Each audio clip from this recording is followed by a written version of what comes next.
Hey, what's up you guys, it's Dorothy and welcome back to my channel. In today's video, we're going to go into chapter 110 of The Murder House by James Patterson and David Ellis, so let's get right into this video.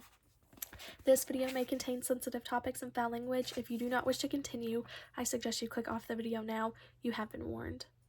Chapter 110.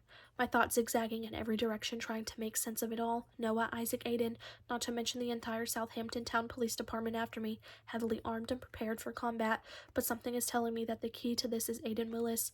If I can get a hold of him tonight, if I can surprise him and subdue him, I can finally put an end to this. Then walk from East Hampton isn't bad. It's about 7 miles, which under different circumstances would be a typical day's jog for me, and it's safer than driving. When you're on foot, you're nimble. You can escape into crowds, cut corners, hide among foliage. You can obscure yourself in any number of ways.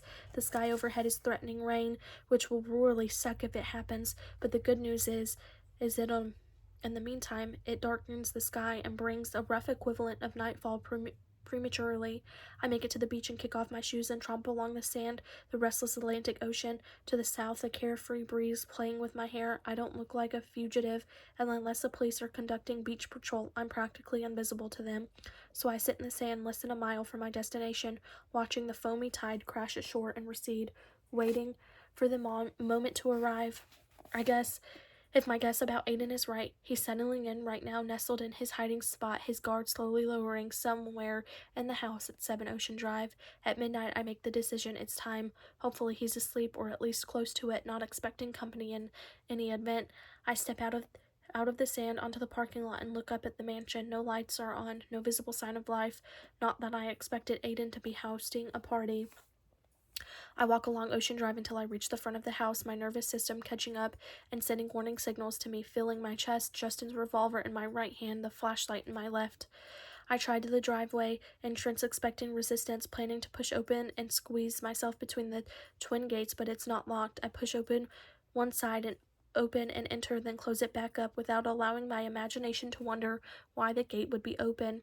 My breathing erratic, my legs heavy. I walk up the driveway to the fork, to the right. The walk heading up the hill to the house, to the left, the driveway continuing onto the carriage house or whatever it is. For some reason, I don't take the familiar path, the one I've traveled several times during my investigation, up the sidewalk toward the house. This time I stay left, remaining on the driveway, walking toward the oversized carriage house. Not knowing why, unable to place it in my brain, but feeling something inside me growing, spreading like poison, and then a flash through my brain like lightning. Walking, shoved from behind, forced forward, wondering what it was.